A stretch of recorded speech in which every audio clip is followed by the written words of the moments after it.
Hello, everyone. Welcome to the finals of the National Pokemon Association Season 14. It is our very last broadcast of this season.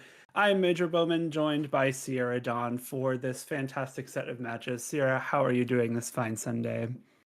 I'm doing good. Nothing better than waking up, having a big plate of breakfast, and being able to watch over some VGC and to be here for the grand finals of NPA. Everything leading up to this is especially exciting, and to be here with you, Jake. It's always a pleasure. Same to you, of course. It's been a Aw. fantastic NPA so far. We've had, 9 weeks of regular season between 10 teams. The semifinals last week, where the New Bark Loud Puppies and the Asukana Samurais were victorious, and now will face off to be champions of the NPA. Super exciting matches. We got three best of threes that are coming up. So this one will be especially exciting, especially too, since this may or may not be the three matches that determine who is going to be the grand champion. So to be able to witness that progress, I think is just absolutely exciting, especially too, since we are getting to the tail end of this regulation. Being able to see everyone pull out the stops for this will be a lot of fun. Absolutely. There have been two matches played before our broadcast. Both went to the New Bark Loud Puppies. So if they win two of the three matches that we get to see this afternoon, then they will be NPA champions. But the Samurais are far from out of it. And so it's going to be some really great Pokemon. And like you said, we're getting towards the tail end of Regulation G. We just have, a few weeks left. I think only one more regional championship here in North America and maybe one in Europe as well. So it's going to be the time for people to break out those kind of last minute, cool techs that they've been hiding for the whole regulation. Or which is not nearly as spicy, being able to really refine a couple of Yeah. these key Pokemon that we've gotten to see throughout. So, regardless, I'm excited for some high key Pokemon action with a lot on the line. So, let's start talking about the first matchup that we have for today. So, as you said, in the grand finals here, we have the Newbark Cloud Puppies. We are going to be witnessing their POV throughout this, going up against the Asukana Samurais. And to start up, it's gonna be Narret going up against Little Darkrai. And we have the classic horse versus horse matchup. We have Narret running the Ice Rider Calyrex and Lil Darkrai running the Shadow Rider with I would say some like cool takes on like familiar compositions. A lot of times we see Ice Rider teams kind of be ready to play in Trick Room pretty well, but this one is a lot more fast. You got the Choice Scarf Chi you got the presumably speed boosting Flutter Mane. The only kind of slow Pokemon left on the team is that Amoonguss, but the Cornerstone Ogerpon and the Urshifu Rapid Strike with the sturdy and focus sash can play pretty well no matter what the speed conditions are. So maybe a team index to work better without setting up Trick Room, but can still survive with it up as well. I love a team that can survive in either one of those modes. And if we are seeing a Trick Room esque, especially too when we are seeing something like the Calyrex Shadow on the other end, Amoonguss and the Calyrex Ice Rider can definitely do a lot Yeah. of work. And looking on the other end, I mean, it's the horse v horse. We have the Calyrex Shadow Rider. We also have a lot of support here. We have not only the Clefairy, which is, I think, one of the first ideas that people built around here in Reg G, the Calyrex Shadow Rider and the Clefairy to keep it safe. But we have the Smeargle as well. This is going to be just all support. You'll follow me, wide guard. You even have your own spore. So a faster way to accomplish a couple of those same ideas that Nerd is going for. So I think that the Smeargle is definitely one to be super scared of in this matchup. And of course, something like this wide guard can completely shut down this Glacial Lance. It's really just to protect the Calyrex Shadow Rider team, right? Because you got the Calm Mind, you got the Covert Cloak, very much, wanting to set up those Calm Minds to boost itself up and then start attacking. You have triple Fake Out, you have double Redirection, you've got Spore, you've got Parting Shot, you've got a couple ways to pivot your Pokemon out, and then of course you just have Urshifu. Why not, right? It's It's kind of kind of good or like something. it's sometimes, and I think especially on a team like this where you are very setup oriented, it's also kind of nice to have something there, at least one Pokemon that can just do a bunch of damage right off the bat, and that Mystic Water, Terra Water, Urshifu is exactly that. It does just a wee little bit of damage and definitely can pressure a couple of these options on the other team that you do have to be careful when you are looking at something like the Amoonguss. Of course, there is this Rocky Helmet, so something that, hey, this Urshifu wouldn't appreciate quite as much. But we've talked a lot about what the Pokemon can be and what the teams are. But let's go ahead and start getting into the match to see how this tale of two horses is going to stack up against each other, especially too Again, as called out, for this Calyrex Ice Rider team, there is a lot of Pokemon that can really thrive outside of this Trick Room environment, so it doesn't have to be all set in on this mode. Well, Darkrai, right away, it's going to be Horse v Horse, actually. And Nerrit bringing a slow mode, and little Darkrai, that will be the Incineroar and the Calyrex Shadow Rider. And immediately, showing that Trick Room mode right off the bat kind of makes sense when your entire offense is the Calyrex Shadow Rider, that you might want to flip those speeds and make sure it's attacking second. Of course, the Incineroar, always a solid lead with something that wants to be using those setup moves. Clear Amulet showing how valuable it is because this Calyrex Ice Rider remains at neutral attack and will be threatening, pretty solid damage with the Glacial Lance or even the high horsepower straight to that Incineroar. Mungus, we're staring down two things that are not immune to spores. This is a pretty great place to be. There's no safety goggles over on Lil Darkrai's side. It is only that Rillaboom that will be able to dodge spores. And of course that Clefairy if it does opt for Terra Grass, but right off the bat, not an option. Right away, though, we are going to get Terastallization to be starting off this set. When you're eyeing up this Calyrex Ice Rider, you definitely don't want to be on the wrong side of anything this Incineroar can throw at you. So the Terastallization into the Water type makes a lot of sense, as so does offense from a little Darkrai. Astral Barrage, a lot of damage into these two Pokemon. You're going to take that quite well, as we're just going to go blow for blow. Glacial Lance in return. Incineroar, of course, takes that hit quite well.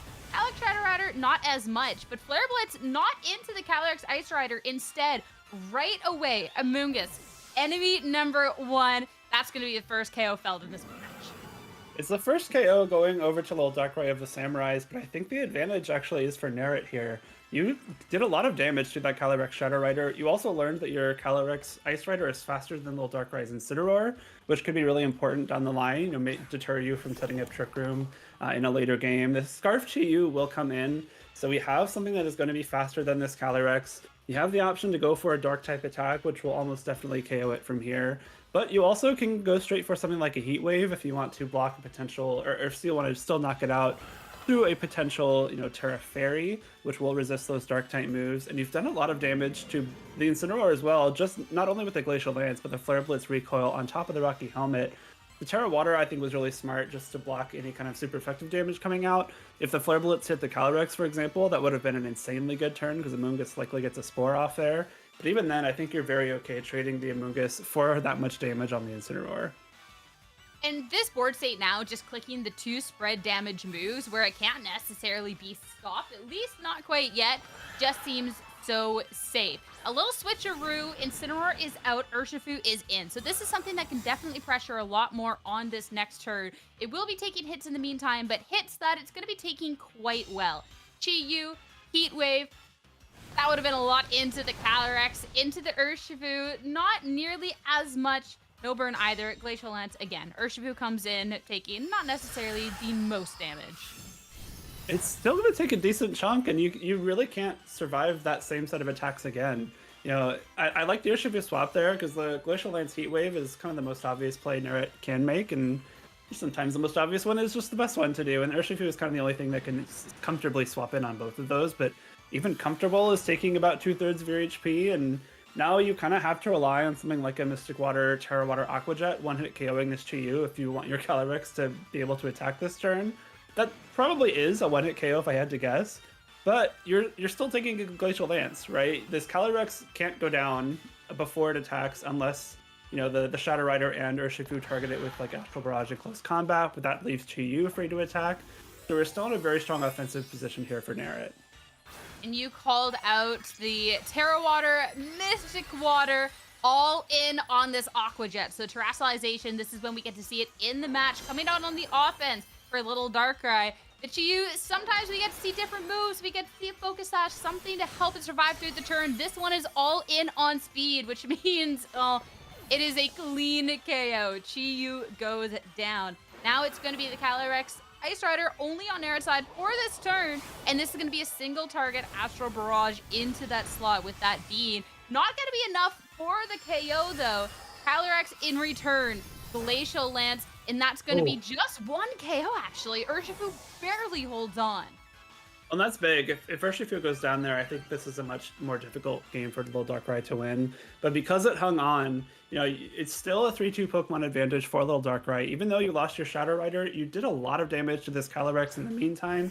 It's now in range for something like the Surging Strikes, a knockoff from Incineroar. It's not a whole lot of attacks will not knock it out at this point. The Ogerpon Cornerstone comes through here, which could be a nice addition, especially because of that Sturdy ability. But we know that Urshifu can attack through both Spiky Shield and Sturdy thanks to the multi-hit Surging Strikes coming off that Unseen Fist ability. So you're still in a pretty solid spot here, especially with this fake out pressure from Incineroar. It's a weird game you have to play where you want to be protecting your Pokemon to block fake outs, but then Urshifu can just attack anyway. But Ogerpon's faster than Urshifu, so maybe you want to attack with it. But then if you attack with it and it gets faked out, the game just kind of explodes. And so it's a really interesting, combination of possibilities here. It is such a lethal combination, but Ogerpon is going to go ahead and Spiky Shield. So Fake Out does attempt to hit into that slot. So no Fake Out, at least Incineroar just takes a little bit of damage. Urshifu, though, targeting into the Calyrex. It was already on such low health. Makes a lot of sense. And yeah, Calyrex goes down at this point. So Urshifu restricted 1-for-1, but no, it's a little tough one. It is. I think this is still a winnable spot for Nerrit, depending on what Little Darkrai's fourth Pokemon is. We haven't seen it just yet. If it's the Rillaboom, I think Little Darkrai pretty easily takes this. But if it's Smeargle or Clefairy, there's a position where Little Darkrai just doesn't have the offense to come through with this win. Depends on where the targets are as well. Attacked on Urshifu. So this Ogerpon, that's going to be nothing done on this turn. Incineroar Parting Shot. Make sure that the attack for this lone Pokemon is going to be slowly but surely brought down. And now this is where we do get to see what is that last Pokemon that is in the back here. If it is something a little bit more offensive, it's going to be defensive. It is that Clefairy, but still a chance to redirect moves. That Clefairy, it's not going to be doing too much damage. In fact, it will be doing 0 damage because it has no damaging moves. But the Follow Me should be enough, I would think, to protect this Urshifu. The Sturdy is still active, so if you go for close combat here, it will survive the turn. Terra Water, Mystic Water, Surging Strikes might be enough for a KO as Ivy Cudgel comes through. The critical hit, not enough to KO Clefairy, but Surging Strikes will do a ton of damage back. Yeah, it's way more than enough as one hit. It's going to be more than just half the damage. It still takes all 3. That's going to be your only victory in this match, but really well played. And with that, Little Darkrai up 1 in the set. Even after what was, not the greatest early game, I would say, really well, done to get all that damage down and kind of let the remaining Pokemon clean up. Especially on a team so heavily indexed on this setup Calyrex Shadow Rider. We saw just attack twice with Astral Barrage and do enough damage that, you didn't really need those Calm Mind boosts. You didn't need Calyrex to be the one ending the game when it was doing so much right off the bat, especially with that turn 1 KO on Amoonguss. And then, of course, the Terra Water, Mystic Water, Aqua Jet being the important piece for keeping that Calyrex alive and with that Chi-Yu on the field. Yeah, that Chi-Yu looked like for half a second it was really going to do some work. And then you see the Urshifu hit the field and you're like, wait, never mind here. Right. Definitely the perfect bring in the back here. So I'm wondering then where adjustments can be made here for this game 2. Something notable about this game 1 is Nerrit never did click the Trick Room button despite having a couple of the slower pieces on the team, opting for that damage early on. But then it's also tricky because when there is these priority options over onto the opposing end, you would still be in a situation where this Aqua Jet could do work. You just maybe wouldn't be on the wrong side of Mystic Water. So is that a mode that you want to kind of try and lead into a little bit more? Try and go ahead for these spores with the Amoonguss if you're not losing your Pokemon on this first turn. But if you terrestrialize the Mushroom and then, well, the Incineroar hits for the other slot, it's still tough. Where do you think this is going to head into this game 2? Yeah, I think the terrestrialization is the important part. We saw the Calyrex terrestrialize to dodge the super effective damage from Astral Barrage, which makes a lot of sense. But if you are able to get a Glacial Lance off into the Calyrex Shadow Rider, and then you can bring your Chi-Yu in to finish it off, maybe you save the terrestrialization for the Chi-Yu so it doesn't get 1-hit KO'd by Aqua Jet. It's really tough. You have to almost predict where attacks are going because let's say on that first turn, Nerrit didn't terrestrialize the Calyrex. We saw it took less than half from that Astral Barrage terrestrialize, so in theory it wouldn't be 1-hit KO'd. buy the Astral Barrage without Terrestrialization, but like, do you really want to risk taking that much damage and then the Incineroar targets it that time and the Calyrex just goes down? So it's a really tough dance to be making, because this Terrestrialization is really important. Obviously, you only get one a game, and it can be very impactful if it allows your Pokemon to survive an important attack. But then, once you use it, your opponent knows and can then just readjust their game plan after that. And with a winning game plan from that game number 1, Little Darkrai not going to switch it up, but Narret, we got to see on the Team Select a little bit of an adjustment. It's still going to be the Calyrex Ice Rider, able to exert some of that pressure from the get-go, have those Glacial Lances, but this time the supporting partner is going to be that Ogerpon. So this is a way to be going for the offense with the Pokemon, or you can redirect if you don't want to use the Terrestrialization on your Calyrex quite yet. I like this a lot too, especially presuming that the Amoonguss is still in the back for Narret, because that allows it to come back in when the Urshifu hits the field. We saw Urshifu be kind of the winning piece for Little Darkrai, which was enabled by the Amoonguss being knocked out before Urshifu even was revealed. So I like the fact that, you bring this Ogerpon out, you're able to threaten more damage into this Incineroar right off the bat, especially knowing that your Calyrex is faster than Incineroar, could enable a potential double up. Talked about the importance of Terrestrialization, and Narret decides that importance has to yet again be on this Calyrex Shadow Ice Rider, the other one, and try and make sure that this Urus is not going to be taking too much damage. A Fake Out instead from the Incineroar, so no damage at all from the Ice Rider, as Astral Barrage into both of these Pokemon, but at least the Ogerpon does have an opportunity to respawn. The attack has been dropped, but still, Incineroar goes down thanks to a critical hit.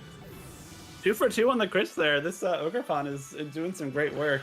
Right? Again, we see the immediate Astral Barrage, not wanting to risk taking too much damage by setting up a Calm Mind, and getting some decent damage onto that Calyrex. Again, it's just over half, but another Astral Barrage plus a close combat should be able to knock it out. Ogerpon, obviously the 1-hit KO on Incineroar is huge. Getting that out of the way, getting yourself the Pokemon advantage off the bat is nice. But it is just going to go down to one more Astral Barrage, and if that happens, then the Calyrex gets a special attack boost without the Calm Mind. So you're now in a position where, you want this Ogerpon to maybe stick around, maybe be able to redirect some more attacks later on, but it can't if the Astral Barrage comes through, and what can you swap in here? Nothing really wants to be taking those Astral Barrages. And we don't see, possibly the Chi-Yu, but then if you swap the Chi-Yu in, you're lowering your own Calyrex's special defense, which might let it get knocked out by one more Astral Barrage, and the Chi-Yu gets knocked out by Urshifu, so a really tough spot here. We're going to find it out live, I guess, as sure enough, Ogerpon is going to leave and the Chi-Yu comes on in, so that Beads of Ruin, the special defense of all these other Pokemon are going to be dropped, and when you are next to this Calyrex Ice Rider that's already taken a lot of damage, is this going to be the downfall of it? Astral Barrage first to act. Calyrex does hang on, though just with a little bit. Chi-Yu, a critical hit. But Calyrex, I mean, you survive the 1 hit. You're not going to survive the double hit. Chi-Yu gets to come in for free, but you lose your restricted. And assumingly, the next turn, we can see Chi-Yu suffer the same fate that it did in that game number 1. A calculated risk there. I think maybe seeing how much damage the first Astral Barrage did, you can know that even with the lowered special attack, I'm able, or special defense rather, I'm able to survive one more, and my Chi-Yu doesn't get the automatically redirected Surging Strikes there. We don't see the Amoonguss. Interestingly enough, we have the Fluttermane as the final Pokemon after this Ogerpon, and so there's no more redirection, okay, I lied. Ogerpon does have Follow Me, but there's no more Rocky Helmet there that will be able to threaten that Urshifu with a ton of chip damage. We do instead have the speed advantage with Fluttermane. Again, assuming it is the speed boosting set, which when they're carrying Icy Wind, you can almost always assume that. And it doesn't have Shadow Ball, actually. It's got Moonblast and Dazzling Gleam, so no super effective attack into that Calyrex. But you are still threatening some spread damage with that Dazzling Gleam. But I think this Ogerpon's probably a little bit smarter, so you can make sure that your Chi-Yu doesn't get Aqua Jetted for a second game in a row. Yeah, this Chi-Yu's had a little bit of a rough time out there. You get crit on the Swampin, surely, and just a regular Aqua Jet at this point. Take care of that.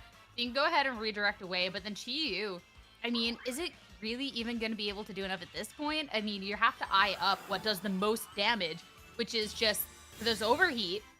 And single target means that, yeah, you can just have the other Pokemon protect and do nothing on this turn. So sure enough, it's going to be a Follow Me from this Ogerpon.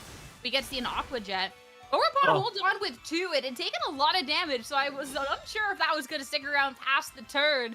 But Now at least you can follow me for one more turn and force the Urshifu to attack into. You have one more crack at this Calyrex. Yeah, I mean, that is a huge survival. Of course, you are able to redirect one more Aqua Jet, but I think this is still a rough spot for Narret to be in, especially now that you've shown you've locked into Overheat. This Calyrex no longer has to dedicate its Terrestrialization to survive the turn. The difference between the Chiyu in the first and second games was that the Calyrex took an Glacial Lance before Chiyu came in last time, so any attack from this Chiyu would have knocked it out. But now it has full HP remaining. This Urshifu might be, or this Rillaboom might be a bit of a sacrifice to get a free swap back into Calyrex. But, you know, it's just still in a really safe spot.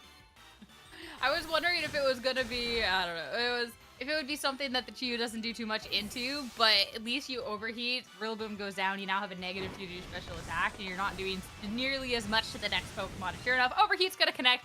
Rillaboom on the saddest swap in ever, but a needed sacrifice for this match. Of course, the Urshifu was able to Aqua Jet into the Ogerpon. There's now no more redirection for this match, and I don't think that little bit of recovery is going to help you out too much. Fluttermane hits the field now. We're talking about the set it could be, having seen the Icy win, assuming that this is more of that speed boosting set. But again, that's not necessarily going to help the Chiyu when there is going to be this priority on the opposing end. I think you nailed it too, Sierra. The Rillaboom swaps in there and immediately goes down, which isn't always necessarily what you want to see out of a Pokemon like Rillaboom. But the important part is that you got the KO on the Ogerpon, which means that Chiyu is now locked in the field with the -2 special attack. Locked into Overheat, so if it attacks one more time, it's at -4. You're really not doing too much damage here, and this Fluttermane cannot Terrestrialize away from a Ghost weakness. So this Astral Barrage is going to be a huge threat, especially considering, again, the Aqua Jet can just come through, you know, one-hit KO this Chiyu from this current state. Even actually, do you even like care? Do you just go straight for the Surging Strikes to Fluttermane? Because like that's the only thing that's exerting any pressure at this point. Honestly, true. When you're staring down the -2 Chiyu, like there's the inaccuracies and the possibility of, hey, not enough damage, but we're not gonna risk anything. Chiyu, we know that you have potential in this match. We're not gonna leave any window for critical hits or any shenanigans. That's just going to be an instant Aqua Jet. As well, the Terrestrialization, you're not going to be taking too much from this Fluttermane, but Fluttermane not going to be able to deal nearly enough damage back. So you get your one Moonblast, but yeah, easy hit from the Calyrex Shadow Rider will take care of that Pokemon. And Little Darkrai to take the set 2-0. That was just an expert, match from Little Darkrai. We saw that the, Astral Barrages were a big threat, even without the Calm Mind boost, even without a boosting item like a Life Orb or a Spell Tag, for example. And on this team that, on paper, looks to be very, centered on, I want my Calyrex to get Calm Mind boost. I have, 4 Pokemon that are purely support for it, and I'm going to make sure that it gets those boosts and can sweep the game. The most important Pokemon, I think, in both of those matches was that Urshifu, just with the huge threat into that Chiyu, with the ability to attack through those Protects and Spiky Shields. And it shows the diversity of these teams, more so than it might look so on paper. And that Urshifu just put in the absolute most work. I mean, there's some great fast options over on the opposing end, but when you are looking at a Pokemon that has this Aqua Jet, you have the Mystic Water. You're not worried about, oh, Focus Sash, I gotta survive through the turn or anything else. You're just like, all right, just damage. We have the Terrestrialization. What does this do? Even more damage? And it just kind of cooked through the other team. So super, super well done. And especially to have that strong of a victory here when we are looking at the grand finals here for NPA, I think it's super nice. Yeah, especially considering that Little Darkrai's team was down 2-0 going into this match. So that's a really important first step at making a comeback. It is now 2-1 in favor of the Loud Puppies. We have 2 more matches to bring you, so we'll see if they can close it out here. And of course, there are 2 more matches to be played that haven't even begun yet. So we're far from the end of NPA, despite that first match of our stream. But let's jump into the second one. 2 players that you might recognize. We've got Fede Campo and Cicciot, who are both fantastic Italian players. And it's going to be really fun to see how they match up here. Fede Campo, I believe, is one of the 2 players that finished the regular season of NPA with an 8-1 record, so performing very, very well throughout this tournament. But we got to see some pretty unique teams here, too. Yeah, looking through this, it's not going to be the 2 horses. Instead, we get to see the Zacian, which is restricted that hasn't necessarily found the most success here in Regulation G. It's cool on paper. At any point in the road, Behemoth Blade, I think, can match up into a lot of Pokemon really well. This Play Rough I mean, when you look at all these dragon types and fighting types, that can just do damage, but it's inaccurate. Of course, you can just get intimidated down. There's a lot of things kind of going up against Zacian. So it's been a little bit of a tough climb, but I'm intrigued to see just kind of more so in an NPA team environment how it can fare instead of having to go in a matchup roulette. On the opposing end, we have the Terapagos, leftovers, Calm Mind, Substitute, all of like the most annoying parts of the Terapagos and why it's one of the Pokemon that, yeah, it's a little scary to go up against. It really is, especially looking at this team again. It's got 3 support Pokemon around it. You got the double Fake Out. You have the Cornerstone Ogerpon with the Follow Me, and the Calm Mind Substitute combination with the Grassy Terrain keeps it very healthy. If you can get behind a Substitute, get a Calm Mind or 2 up, you can start dealing some huge damage while not being threatened by too much in return. Fortunately for Chichiot, though, he's got 4 physical attackers between the Zacian, Urshifu, Rillaboom, and Incineroar. So there's a pretty good chance that these Calm Mind boosts won't be too impactful on the defensive end. I kind of like the composition of Chichiot's team, too. You see the Rain Dance on the Tornadus, which will benefit 3 of those 5 remaining Pokemon, plus the Tornadus itself with that Bleakwind Storm. Sansir Storm being perfectly accurate is always really nice. You get to boost the damage of Surging Strikes and Aqua Jet from Urshifu. Again, it's that Terra Water Mystic Water set going for huge damage. And of course, it helps Zacian out defensively. It's weak to fire type attacks, but those will be mitigated by the rain. And you're not even nerfing your own Incineroar because it doesn't carry Flare Blitz. You don't have to worry about kind of that anti-synergy. So some cool choices there on Chichiot's team. But Fede Campos, I think, again, is kind of centered around this like Calm Mind restricted Pokemon. But we'll see if that even comes into play, because considering the turnouts of last game. I'm surprised that you're talking about both of these genies and you did not drop a thank you genies whatsoever. I don't know if you're holding out to see how much impact they have in the match, but let's go ahead and start getting into that match to see what impact can be had there. Of course, as you said, going into the stream for today, the Newbark Loud Puppies up 2-0, but with that last set, Little Darkrai being able to bring this to a 2-1. So every single one of these matches really, really mattering, but I'm super excited to get into this one, especially too when you have such big names. Like, this is something that you can see at a regional. It's something you can see in a top cut. Like, this will be a lot of fun.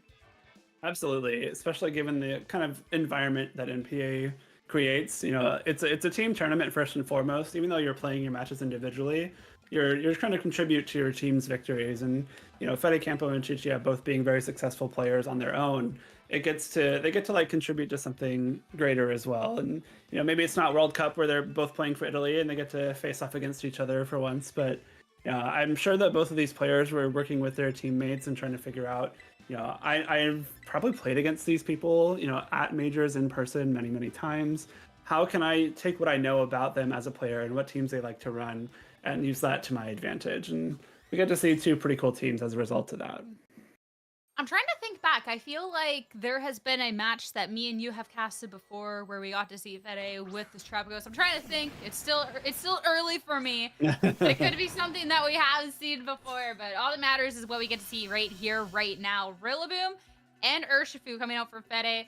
Chichiot will get to see also Urshifu next to the Tornadus. And you talked about this Tornadus beforehand. This has not only just the speed setup, you have that Tailwind that you can get to have just a total advantage in this match, but also the Rain Dance. I do think when we are seeing an Urshifu on the other end, maybe we'll hold off on the Rain Dance for a minute, but it could be a great opportunity to just set up a speed opportunity on your end. Tailwind would be great. Even just going straight for the Bleakwind Storm, you've got 2 Pokemon that are weak to it that don't really want to be taking too much damage.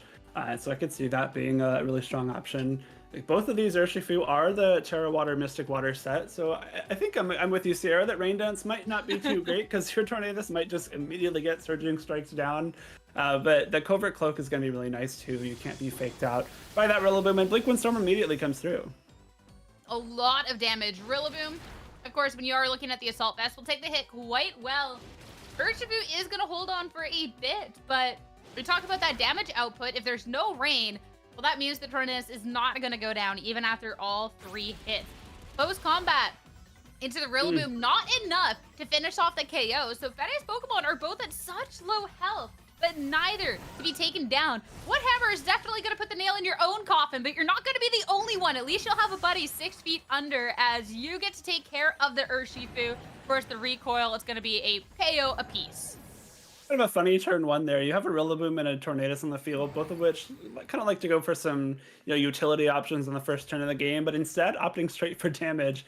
And we get one Pokemon knocked out on either side, with the other being very, very low. I think advantage maybe to Chichiats here, just because the Tornadus is still around. We'll be able to set up something like a Tailwind before an Aqua Jet from this. Urshifu can come through to knock it out thanks to that Prankster ability. We did see the Urshifu and Fede side act first. It's going to be relevant information for various points in this game, I would imagine, just because these Urshifus can be trained in very different ways, especially given the diversity in items that it can run. So now we both know, or everyone knows, that if one is faster than the other, again, still could be a speed tie. Fede's would be the faster one. Trapagos comes in here against the Landorus. And I think Trapagos is in a pretty good spot here. This is actually the two special attackers on Chichiat's team, so this is like the only time Calm Mind could be relevant for that special defense boost. An opportunity to try and set up, as of course set up a little bit of that speed for Chichiat here. Sandsear Storm, Urshifu of course with the Protect. Since there isn't any rain, this isn't going to be the most accurate. We gotta wait until after the Terra Shell activates, but it is gonna connect, break that on the Trapagos, though definitely not nearly the damage that you want. And that damage is just gonna get mitigated going on forward with that Calm Mind. The perfect thing in face of, as you called out, these special attackers. I like that play from both trainers. I think getting Tailwind up here right before Tornadus possibly goes down is a really smart idea. Just in the case that it does get knocked out, you get to bring in your fourth Pokemon with the maximum turns of Tailwind available.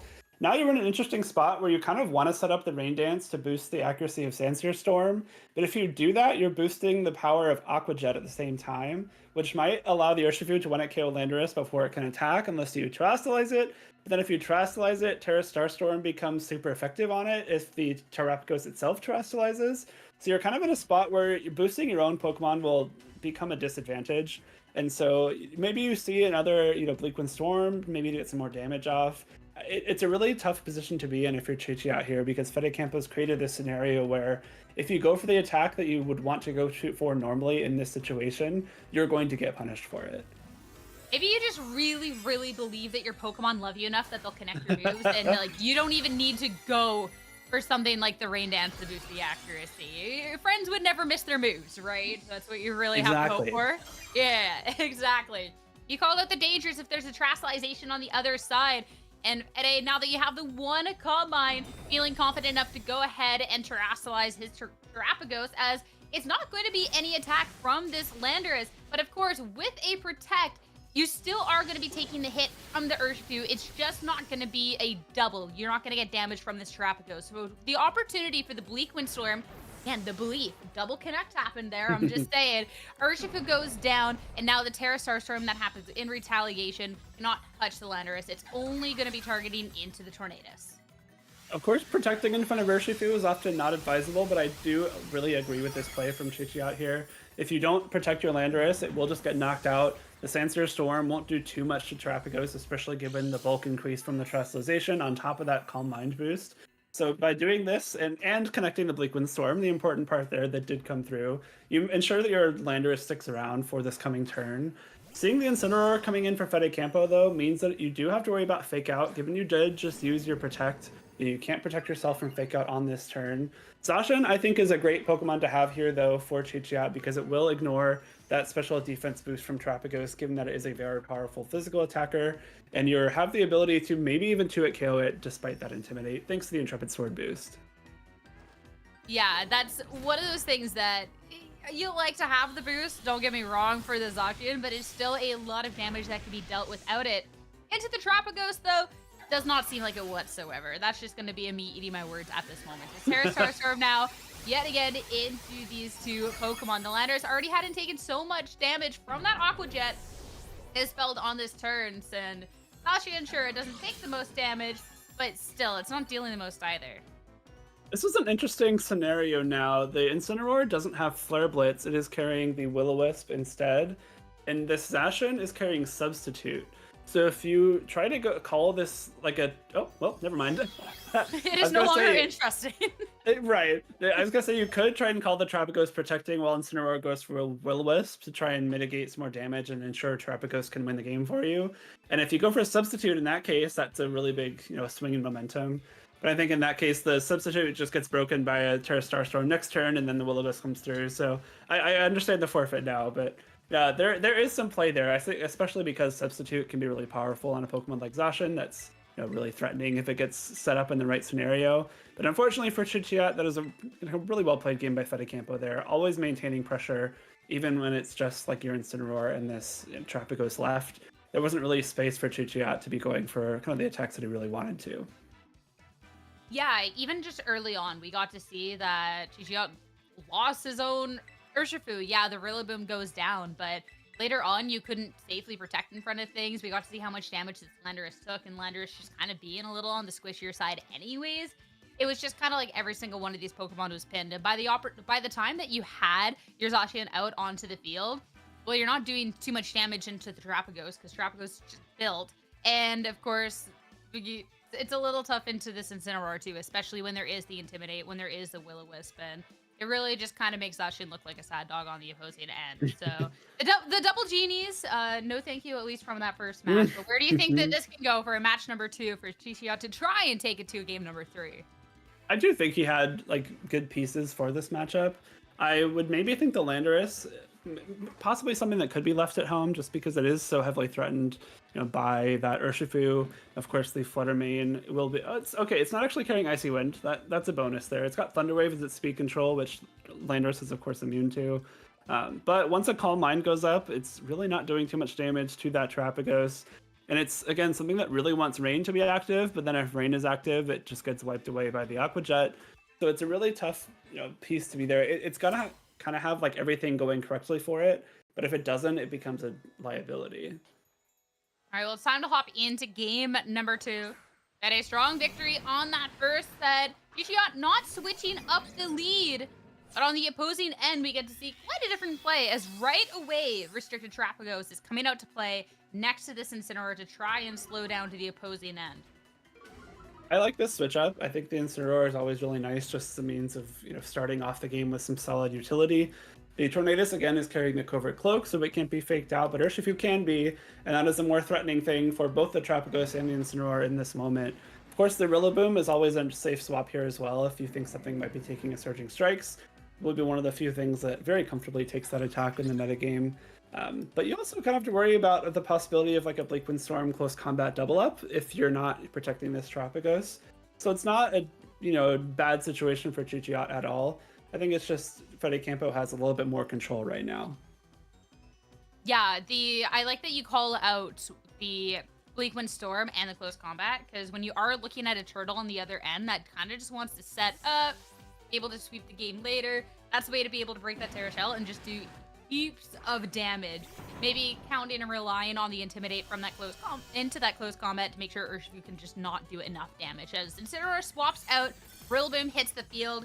You're not going to be taking that close combat damage, though, because Urshifu instead opting for the Protect, not wanting to get faked out. Bleak Windstorm will come out on this turn, though, and it is going to double connect. So Rillaboom will take a little chunk on the swap in. Trapagos, you just break that Terra Shell. Well, this is such a great turn for Fedicampo, too. You get this Calm Mind up immediately. And, of course, you bring in this Rillaboom, which heavily threatens the Urshifu on Chi-Chi outside of the field. Again, it's that Terra Water, so you can't Terrestrialize away from a Grass-type weakness. A combination of Fake Out and Grassy Glide might be enough damage to knock it out before it can even attack. And that is exactly what you want to see if you are a Terrapagos. A really aggressive swap there as well. I think one thing that is really powerful about running multiple Pokemon with Fake Out is that Fake Out often forces opponents to protect. And you can take advantage of that by swapping in your other Fake Out user as they protect, so then they can't protect themselves on the following turn. So it's essentially 2 dead turns for this slot that you really need to not be attacking. That's exactly what Fede has created here.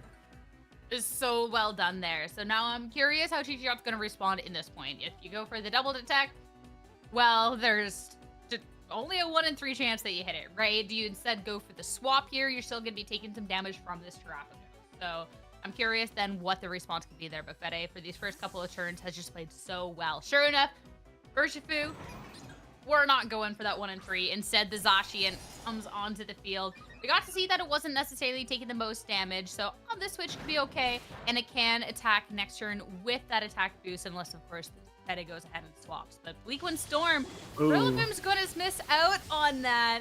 That could have been a good opportunity to chunk it down to about a third more of its attack, but miss a big. But that Zacian's not taking much either, to be fair. It's not, thankfully the Trapagos hasn't Terastallized just yet. It will be taking that resisted damage from Terra Starstorm.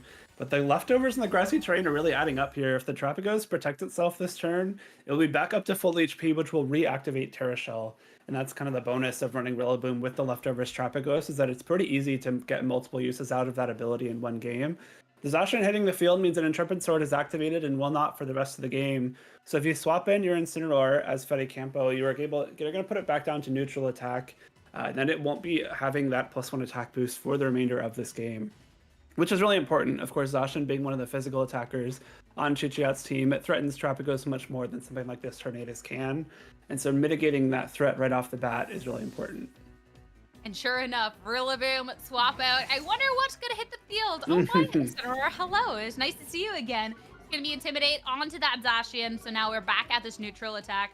And as well, you have Fake Out again onto this next turn. Tornadus, we're finally going to go ahead and set up the Rain Dance, though. Now that there's no pressure from the Urshifu on the other end, this definitely feels a little bit safer. And Zacian as well, a little bit more in a defensive mechanic here, is going to go for this Substitute. Make sure that it can survive through this next hit and not actually get faked out. Trapagos, though, it called out maybe a Protect. Feeling confident enough that we're not taking damage on this turn, so you not only get to have this recovery back up to full, bring about that Terra Shell again, but now that is also your second Calm Mind boost.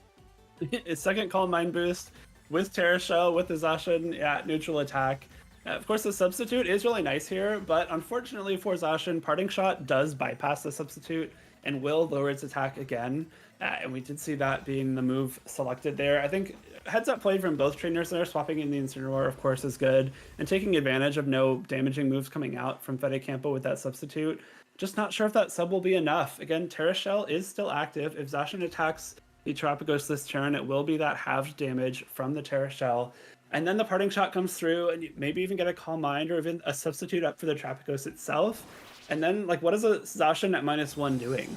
You don't want to swap out to get rid of your Substitute, but you're not doing damage. Well, Zacian at neutral is going to protect, so we're not going to see the Zacian at -1 quite yet. As Chichiat really just going ahead and setting up every single option for this team. So once Urge comes into the field, we got everything going for it, and Tornadus being taken down now. You got the Rain Dance, you got the Tailwind, so you'll be able to have that speed and everything else. As Incineroar is going to be stuck here for the moment being, of course, having tried a Parting Shot and nothing from the Zacian. That actually is a really, I think a positive turn for Chichiat there. Despite the Tornadus going down, you're able to get the Tailwind and Rain Dance set up for this Urshifu to come in. The Zacian will outspeed Urshifu and break the Terra Shell if the Trapagos doesn't Terastallize. And by protecting Zacian, you don't allow the Incineroar to go for the Parting Shot, which means it can't swap back into the field this turn and lower the attack of the Urshifu, which I think normally doesn't really matter for Urshifu because you're going for those critical hits with Surging Strikes. But into something like Trapagos, where close combat is a more attractive option, that is something that can be affected by Intimidate. So you put yourself in a spot where Urshifu now is at max damage. Yeah, this Urshifu is set up at every point to be able to try and make some real progress in this match here. What's going to be interesting is if you're kind of eyeing up this Incineroar as, okay, I need to get rid of this, or just some straight raw damage into the Trapagos. Of course, it can go ahead and protect. Urshifu will get past that, but notably, you won't be able to break that Terra Shell to do the maximum amount of damage. And, I mean, there is just the possibility of damage from the other end. Terastallization, though, into the water type. This is going to be the Terra Water, Mystic Water, in the rain. Probably Surging Strikes coming out. Trapagos is going to protect, but if this is a hit into it from the Urshifu, that necessarily won't matter. Play Rough into the Incineroar, though, is going to be the first little amount of chip, not even trying to hit into this Trapagos. There's now Surging Strikes. This is going to set up for all of the damage, but it is just going to go ahead and hit into this Incineroar. So, nice protect. Your Incineroar is gone. And a great play from Chichiat there, too. I think knowing that Trapagos might not want to allow itself to take a bunch of damage, either in the form of going for the Terastallization to get rid of the rain with that Terraform Zero ability, or going for Protect to make sure its Terra Shell isn't broken by the Zacian before Urshifu can attack. The Terra Water there I also like a lot because it means that from the Play Rough damage, you're definitely only going to need one more Surging Strikes of the 3 hits to KO Incineroar. And with the Rocky Helmet, you want to be taking as little recoil damage as possible. So ensuring that you only take one chip of that Rocky Helmet is really nice. You still have the Tailwind up in your favor, so this Urshifu, has the Terra Water and the Rain boost on top of the Mystic Water. And of course, the Urshifu on Fetty side is not running of holding the Focus Sash, so either a Play Rough or like a combination of attacks will be able to knock it out. Of course, this Terapagos, again, still at full HP. Terra Shell is very much in play. And if now that the grassy terrain is gone too, this might be a prime time to go for that Terrestrialization, so you're not getting rid of your own terrain, and you can then swap the Rillaboom back in later on to get that passive recovery going again. I'm just looking at the Urshifu at this moment, but we have Terrestrialization for Chichiots, we got the Tailwind, we got everything else, whereas Terrestrialization, Terapagos has to be the biggest Terra Hog of them all. Yeah. So this one, of course, is going to be going over to the Turtle. So with which Urshifu is better, Chichiot's going to win that one. But the Terapagos, of course, this is the opportunity to try and go on the offense. And Terraform Zero, that's also going to get rid of the rain. So a little bit of that damage negated. But that's not going to be stopping the close combat if it is into this slot. That's going to be the first amount of damage with the Behemoth Blade. And the follow-up, Terapagos is down. A really great combination of attacks there. I think that's really smart. Knowing that rain could be mitigated by that Terraform Zero, you go straight for the close combat, which is more damage without the rain boost. And knowing that Zacian will be able to break that substitute, or the Terra Shell, if it doesn't Terrestrialize, kind of guarantees a KO there. We do get to see the Surging Strikes in return from Fede Campo's Urshifu, but the first Surging Strikes does not break the substitute. So Zacian will only take one round of damage from the Surging Strikes, which should leave it pretty healthy and able to attack at least one more time. I'm not sure that's Aqua Jet range. Maybe Aqua Jet like plus Grassy Glide, but then at that point you're kind of leaving the Urshifu and Chichi outside to do whatever it wants. So you're not really in the greatest of positions anymore. Although I guess, at -1 defense, this Urshifu on Chichiot's end might just be one it KO'd by a Grassy Glide. So I don't think this is nearly over just yet. Especially knowing that the Tornadus got knocked out. Do we know the 4th Pokemon for Chichiot just yet? I don't know if that's been shown. I don't think so either. I'm trying to go through here, but Okay. I think this is probably Chichiot favored, unless the last Pokemon is like Incineroar or something that can't really stand up to Urshifu. Especially considering, Urshifu on Chichiot's side is vulnerable to a Grassy Glide. Zacian is still pretty low. It is, again, at neutral attack still, so it can dish out some huge damage here. But there's no Terrestrialization left for Fede Campo. Play Rough is probably a 1-hit KO in Urshifu. Aqua Jet plus Grassy Glide probably knocks out Zacian, but there's a delicate balancing act here of what you want to leave vulnerable. Guess what, Jake? We get to find out what that 4th Pokemon is, and if we had seen it or not, and we have not. Landorus is going to make a reappearance into this match. Just going to be taking that Fake Out, but now Urshifu from Chichiot gets to go first. It is just going to be these Surging Strikes, but into the other Urshifu, it's not necessarily going to be, a KO damage. You get it down to just under half health, but it does give this chance for Fede to respawn. And Surging Strikes into the freshly swapped in Landorus is going to be a lot more damage, but it does mean that you can at least bring your Zacian back out to try and put as much offense as possible, and you don't have to worry about any more Fake Outs on the horizon. No Fake Outs, but Grassy Glide is still very much a threat. Again, this Urshifu on Chichiot side is at -1 defense from using close combat into that Terapagos. And a lot of times Urshifu is able to survive one Grassy Glide, but I don't think it's even possible to trade it to survive one at that -1 defense with that Grassy terrain up. So if your Rillaboom is able to KO Urshifu with a Grassy Glide here, the Zacian is now going to be the last Pokemon on the field, and I'm not sure it has the firepower to take 2 KOs, especially given that we have priority from Urshifu as well. You can go for an Aqua Jet to get some damage down before it possibly goes down to Play Rough. That might put it in range for a Grassy Glide on the following turn, if not, certainly a Wood Hammer. So you've got a rough spot here if you're Chichiot, because you've got your 2 Pokemon that are vulnerable to these priority attacks, even though you have the speed advantage. Could always, if you do anticipate, it is the double priority, you could always go for the Protect, and I don't think one of those hits by itself is necessarily going to get the KO, so sure, Urshifu will be able to hit through this, but a chance for you to then KO the Urshifu in response. Aqua Jet's close, but Zacian just holding on, and of course Rillaboom is going to be stopped in its tracks there with the Protect.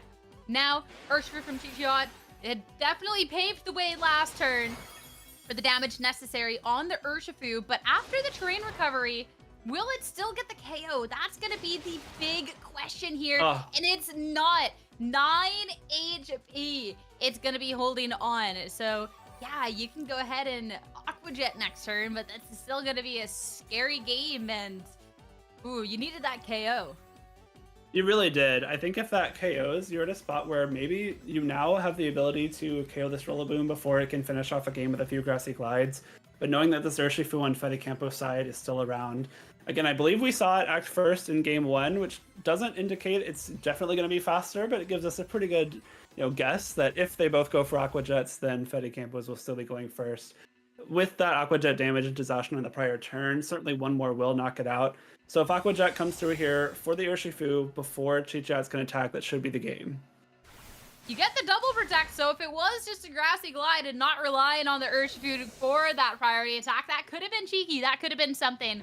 But that 1 and 3 not going to mean much when Aqua Jet into that slot. And even regardless, Urshifu from Fede is going to be the faster one of the two, so that Aqua Jet gets to go first. Aqua Jet in response is going to be just a smidge too late. Rillaboom with the Wood Hammer, more than enough to take care of the Urshifu. Fede Campo will give the Puppies a 3-1 lead in this finals match. Again, there are only 7 matches played, so 4 is the magic number to win a given match for the week. One more win for the Loud Puppies, and that will be the NPA championship in their favor, but it's not over just yet. There is still one more match we get to show you today and 2 matches off stream, so this is not guaranteed by any means to be the last of NPA so far. But really well played match from Fede Campo there. I think showing the power, again, we're seeing teams that are kind of built around these like Calm Mind setup restricted Pokemon, and then winning the game without them, which I think is just a great credit to their team building, knowing that, even if I'm not closing out games with this centerpiece, I still know what to do.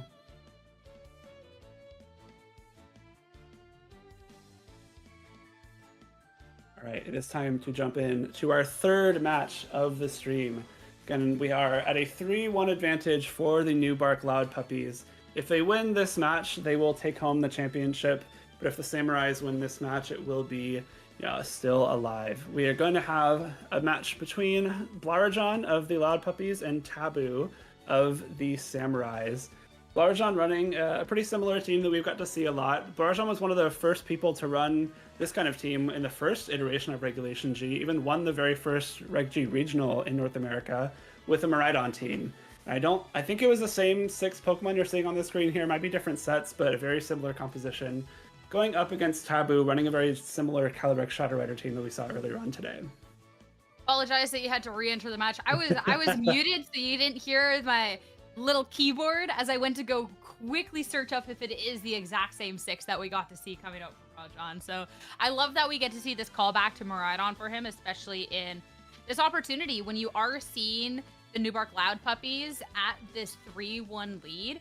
Winning this one, if we are looking at just 7 matches, is going to put them as the NPA winner. So being able to bring back a team that from the get-go was the powerhouse, it's really, really fun. There's definitely a lot of similarities. I think the biggest thing is going to be that we're looking at a different Ogre Pawn. Previously, it was a Cornerstone. Now we're seeing that Park Flame for like that maximum damage as well. It used to be a Blood Moon Ursaluna. Now we get to see that, everyone's on the Urshifu wave. Urshifu's so strong. You kind of got to bring it. And I love, too, that we do get to see this Urshifu with Taunt. So no close combat, Taunt to really be able to shut things down. And when I am eyeing up this miracle that's brought here for Taboo, I think that could be a really strong option. I agree. Taunt could be really big here, especially in terms of blocking something like any of those support moves from Smeargle. Even something like the Parting Shot or the Taunt from Incineroar on Taboo's side can be really useful if, for example, you want to be going for like a Trick Room with your Farigiraf. Could get taunted, but not if you block Incineroar from using those status moves. It is the Terra Grass Giga Drain Calyrex Shadow Rider set that's been seen running around a little bit. Not something we see the most commonly, but I think the Terra Grass is really cool defensively. Of course, Giga Drain is similar to Draining Kiss in that it's a strong stab option once you go for that Terrestrialization that also restores some of your HP. But instead of something like a Covert Cloak, we're going to see the Life Orb, so going for straight up damage. Even without a Nasty Plot, you're going to be hitting really hard with those Astral Barrages. And again, it's like a triple fake out, double redirection kind of team that we get to see kind of built around this Calyrex Shadow Rider. So I love that we get to see Rajan use this team that he's very well known for. Again, winning the very first regional championship of Regulation G with it. We get to see how that experience carries him through here. Especially too, that restricted that was kind of maybe a little underrated going into the very first Reg G event, and was really being able to send shockwaves through the community and kind of reevaluate our initial thoughts of Reg G. Going up against the Calyrex Shadow Rider that kind of fell flat a little bit because it was anticipated to be the biggest restricted. So I love that this is kind of full circle. Reg G is ending soon. We get to see kind of a matchup of where things started. I think this should be a lot of fun. And let's start to head into this. Again, Newbark Loud Puppies, one set away from being NPA champs. And with this game in Rajan's hands, I definitely think they're very capable hands. But this team that they're going up against, Tabu's team, looks very, very dangerous. How do you navigate this? The terrain control is going to be important for both trainers. Of course, Miraidon really wants that electric terrain up. Get the special attack boost from Hadron Engine and the further power boost from those electric type attacks. Also, importantly, will block spores from Smeargle. If electric terrain is up, nothing can be put to sleep. And so that could be a really useful tool just to make sure that Smeargle is not doing, kind of taking control of some games like it can sometimes. The Taunt Urshifu is going to be cool. We also didn't hit on the Ogerpon having focus energy as well, which is a really cool option. It guarantees that your Ivy Cudgels will be critical hits, and especially if that Shadow Rider Calyrex goes for the Terrestrialization. That's probably just a clean 1-hit KO into that Grass-type Pokemon.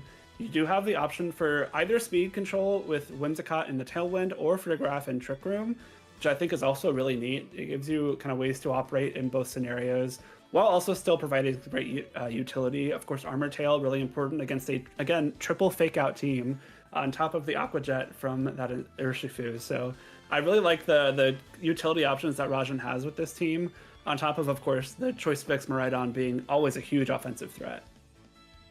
And Choice Specs Miraidon is just one of those Pokemon that if you lead wrong into it, it can just deal like heaps of damage, if not just even run away with the game. And even if you lead okay into it, well, it's still gonna be looking at doing the most damage, being able to just like, oh, okay, I don't really like the situation. Volt switch out, bring something in that's definitely a lot more tuned. And you have a couple of these bulkier options in the back to really help it out. So very dangerous restricted to go up against, but I'm excited to get into this match to see how Tabu fares. Rillaboom and Ogerpon gonna be coming out here for the Samurais as Miraidon and Ogerpon here for Rajan. I like the I'm scared of Miraidon, I'm leading with both my electric resistances strategy we see from Tabu here. I think that's completely reasonable. Like you said, Miraidon can completely run away with games, especially if you lead poorly into it. And right off the bat, Hadron Engine has been turned off already thanks to the grassy terrain. And you have, I don't think there's any kind of 1-hit KO threats on this turn anymore thanks to that.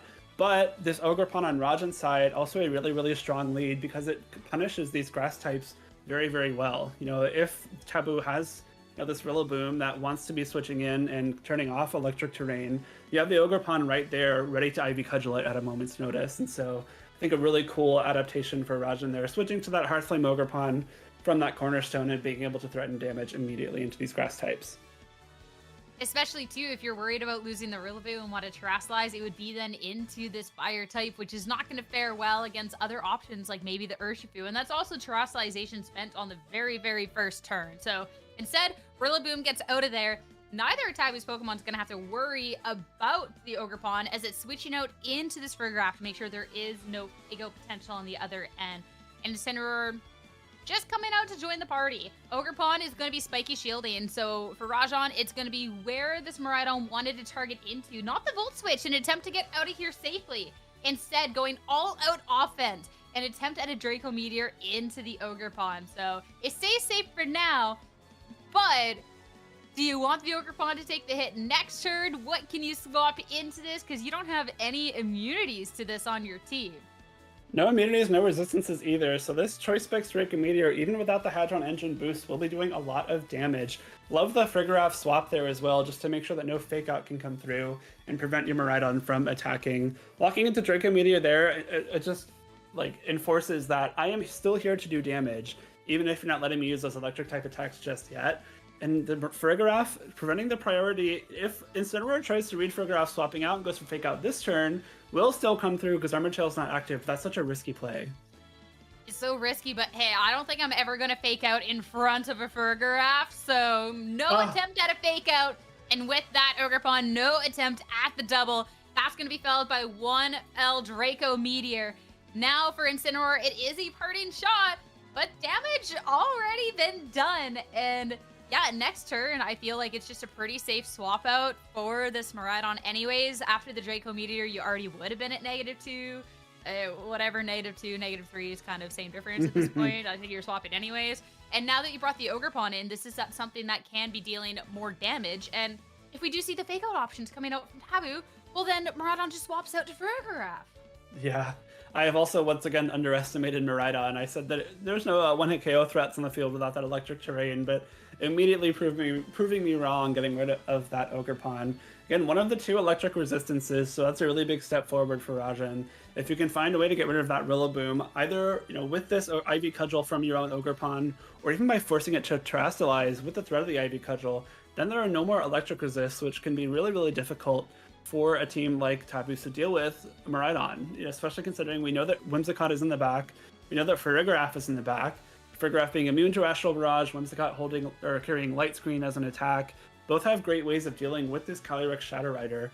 So especially if you get something like a Tailwind up, this Miraidon's going to be attacking very, very quickly and taking some big KOs that it might be hard for Taboo to withstand.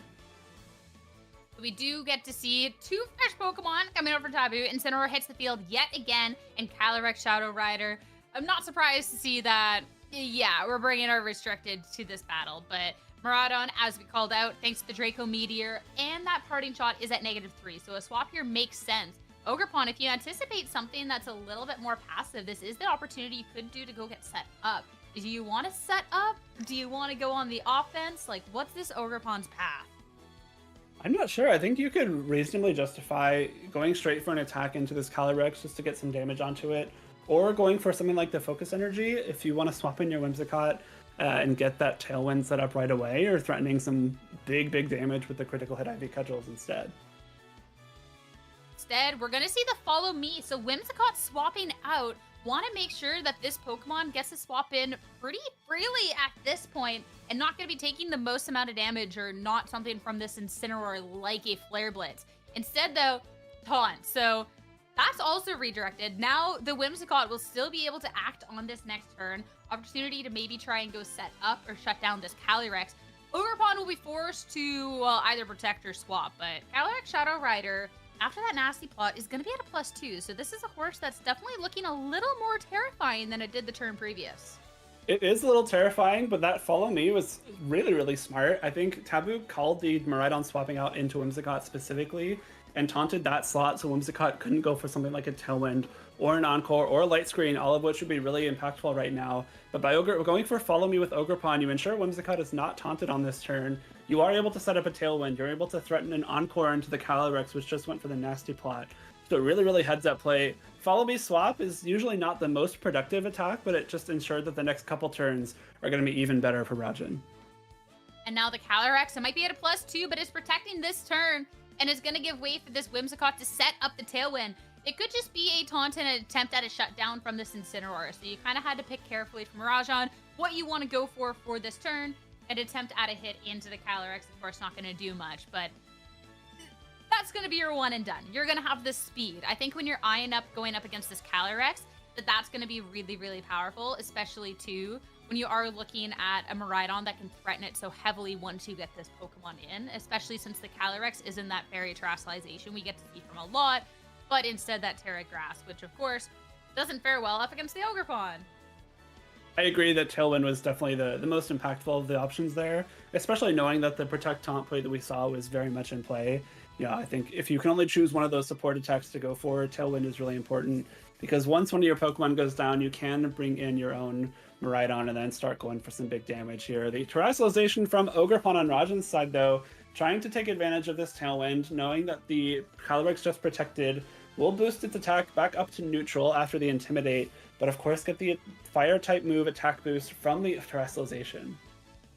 Moonblast the first, also getting the special attack drop, and we're looking at an Ogerpon with the Ivy Cudgel. Of course, the hope here on this turn is to absolutely get rid of this restricted. And with that terrestrialization, that is going to be an easy task. So Calyrex, sure, you had the boost. You're not going to be able to take advantage of them, though.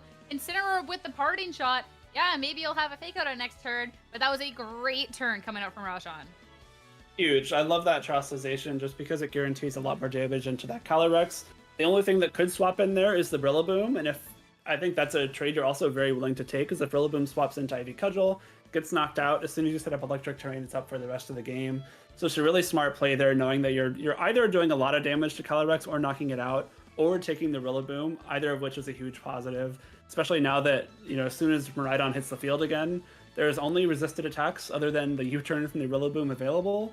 So this Miraidon is in a very, very safe position to just come back in, slowly start getting some more damage out with either those electric attacks, those dazzling gleams, whatever you need to kind of close this game out. So just really, really well played by Rajan. I don't know if his Pokemon have taken damage. I actually just realized, everything is still at full HP. That's actually crazy. Taking 2 KOs and not an ounce of damage. And then you have every tool at your disposal, too.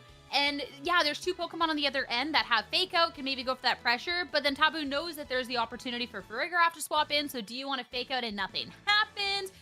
We're just, we're going to let Rajan have the perfect sweep here, not taking any damage, throw in the towel. Now, Nubark Loud Puppies 1 match away from being NPA champions. This is exactly where using a team you're so comfortable with can be so valuable in NPA. A lot of players will opt to kind of vary the teams they choose to make sure that they're not, predictable and maybe counter-teamable. But if you're Rajan in this scenario, my team is a win away from winning NPA. What do I think I can use to the best of my ability to get just one more win? And especially knowing Rajan's history with this team, it's always going to be this team, right? So just kind of bringing it in, changing up some things. We saw the change on the Ogerpon and maybe some different attacks and Terra types and whatever, but just showing the expertise he has with this set of Pokemon, knowing how to approach pretty much any matchup at this point, which really shined through in that first game. Yeah, that was just really, really well done, from the lead to those little decisions along the way, like the follow me so your Whimsicott doesn't get taunted, so you can go ahead and Tailwind, to the Terrestrialization. A lot of times we get to see Miraidon in these matchups go ahead and Terrestrialize. There you want to drop the Dragon Weakness, you want to get that Fairy type, and instead, okay, I'm not really pressured by anything, and this Ogerpon is the one that can absolutely do damage here, using the Terrestrialization there, and just fully sweeping the match in perfect fashion, not even taking damage, is just fully impressive. Now, for Abu, where do you go from here? Because, yeah, you got the setup on the Calyrex Shadow Rider, but at no point were you ever in the position to use it, and your team has 3 Fake Outs. Okay, that doesn't matter going up against a Farigiraf. That's a tall task ahead of you. The combination of utility choices Rajan has in this team really makes this Calyrex hard to use. There's triple Fake Out, double redirection, but there's no speed control at all on Taboo's side of the field. So if you do get Tailwind up with Whimsicott, even if you get Trick Room up with Farigiraf, this Calyrex is going to be attacking last. And when you're using a nasty plot Life Orb set, you're probably not training it to be very bulky, so any combination of attacks is probably pretty devastating. Another smart lead here, I think, for Rajan, especially knowing that Rillaboom is a pretty easy lead for Taboo, and by both leading the Hearthflame Ogerpon and not leading the Miraidon, you've put this Rillaboom in a really tough spot. And when you do have the Whimsicott with the Covert Cloak, you're not necessarily scared of any sort of Fake Out options, and maybe even anticipating an Incineroar swap from the other end. You can bring in this Miraidon, make sure on this next turn, you can go ahead and just press on this go button. Rillaboom is out, Incineroar is in, and this Intimidate is gonna mean nothing in the face of these 2 Pokemon. And we already saw the Tailwind lock-in, Rajan. You're gonna have all the speed on your side. Calyrex Shadow Rider, though, is it going to go and set up, or is it gonna try and go for offense? Answer, offense. Astro Barrage into both of these Pokemon. Rajan has finally taken damage, and it's going to be a lot of it. But Miraidon will get to be the first to act on this next turn. It will, and even though it took a lot of damage, it's still actually in a pretty good spot. You have the Farigiraf option able to swap in to block any kind of Fake Outs. This Miraidon, Terra Grass is on the field for Calyrex, so if you want to go for that Terra Grass to maybe dodge some more damage from that electric type attacks from Miraidon, We saw Draco Meteor still be a huge threat in that first game, even without the Hadron engine boost. So if the Rillaboom does come in for the Incineroar, or even the Rillaboom swaps in for Calyrex, there's still going to be a lot of damage dealt by a possible Draco Meteor, on top of still just all the threats of these Electro Drifts. And there's always going to be this mind game threat of, is Farigiraf going to be the Pokemon swapping in? So you finally call that out, go for any fake out or what? As, of course, a Pokemon does swap, but it's Ogerpon into the field instead.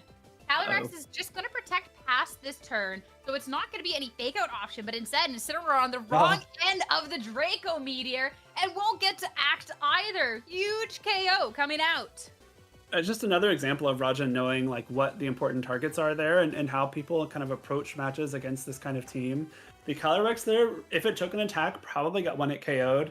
And if you're Taboo, you can't really risk that, so the Protect is pretty safe.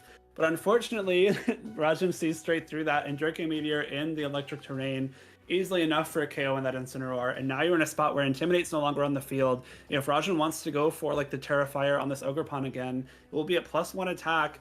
And we're seeing the Ogerpon on the field. The Calyrex and Rillaboom are the only two Pokemon left other than that Ogerpon. If you go straight for something like the Terrafire Ivy Cudgel, that's probably just a 1-hit KO into both of those Pokemon again. So even though Miraidon's kind of the center point here, the Hearthflame Ogerpon is being a huge offensive threat for Rajan. At least with the Incineroar down and the Ogerpon coming out onto the field, there is the possibility of a Follow Me to try and keep this Calyrex Shadow Rider safe for now.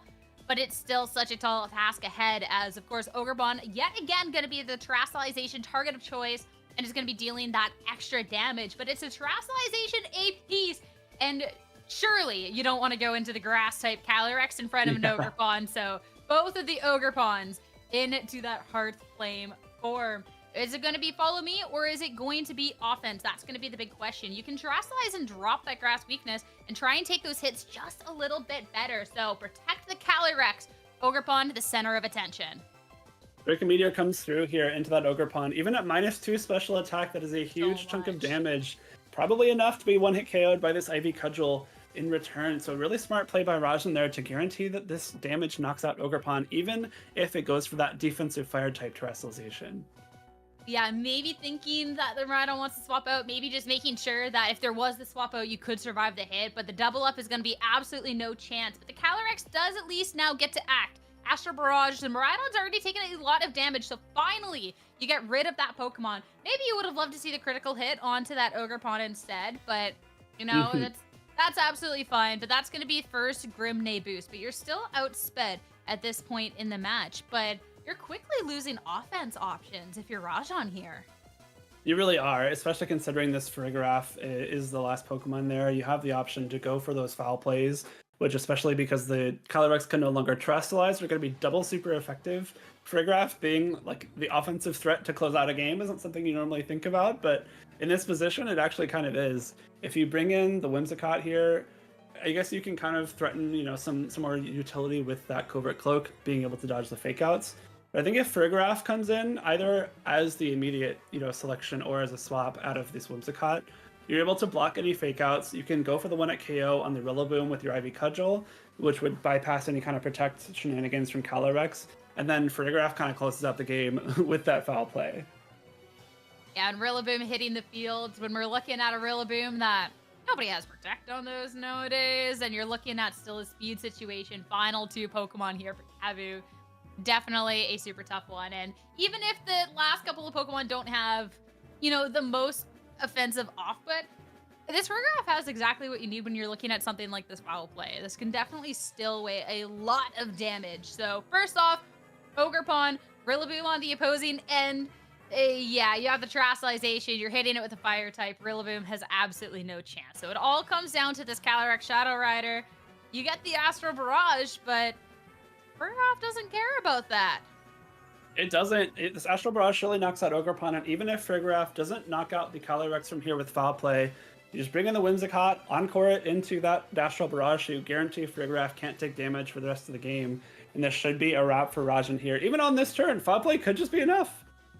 It might be. The foul play actually does some nasty amount of damage when you're looking into the Calyrex. It's so close, but it's not going to be enough. But that is going to be writing on the wall, as sure enough, the 2 supportive options for Rajan and a Calyrex Shadow Rider with so little health should be enough to get this done. Yeah, and you can just very easily encore this Calyrex Shadow Rider into Astral Barrage, which guarantees Farigiraf cannot take damage for the next 3 turns. And then one more foul play should be enough to wrap it up for the puppies. Encore, the Calyrex Shadow Rider can never harm this good little giraffe, this good little Farigiraf. As Astral Barrage, sure, the Whimsicott, yeah, maybe this is +2, maybe it's going to be a lot of damage, but it's all about protecting this last Pokemon. And just one more foul play. That is going to be, okay, a little bit more animations first. Try to make it dramatic. And of course, the games just has a million animations first. All right, with this foul play, that's going to be Rajan and the Newbark Loud Puppies in 4-1 fashion. They have secured it. They have locked it. They are going to be your NPA champions. Congrats to the Newbark Loud Puppies. A really, really well played season. They were second coming out of the regular season in the standings, only behind the Snowbell Blizzards, but were able to take the championship with a pretty dominant finals performance. 4-1 against a finals caliber team is really difficult, and we saw some great play from every trainer that we got to feature today in our finals match stream. But especially the control Rajan exerted over that game was indicative of someone that knows what they're doing with that team. And we've talked about he's run this kind of team since the beginning of Regulation G, was one of the first Miraidon trainers to kind of put it on the map, and it's really fitting to see him close out the NPA championship with it too. Yeah, and just the Newbark Loud Puppies, like throughout these sets, like this was so strong in victories. I can only imagine that the non-broadcasted matches were just as strong. Like this was just such a great run coming out from them. So huge congratulations there. And being able to see it all end off with Rajan with this Miraidon team that he really brought to the forefront of attention was just so well done. And you know that it's something that Rajan could bring out, and it just seemed like it was a team that, I mean, for top, it just had no foreseeable matchup into it. Like this Miraidon could just do so much. You don't need the electric moves. You just need a Draco Meteor. You need to connect, power, friendship, and you're set to go. Well, huge congrats again to the Puppies for becoming NPA champions. It is their 3rd championship as a franchise after winning NPA 7 and 10. But of course, maybe some of the first championships for a lot of the players on the team. And of course, any championship always feels great. So it's been a pleasure to bring you this finals match. And of course, action throughout the entire season. Sarah, it was a joy to cast these matches with you. On behalf of the entire NPA broadcast team, all the casters, everyone behind the scenes, thank you all for watching, and we hope you enjoyed NPA 14.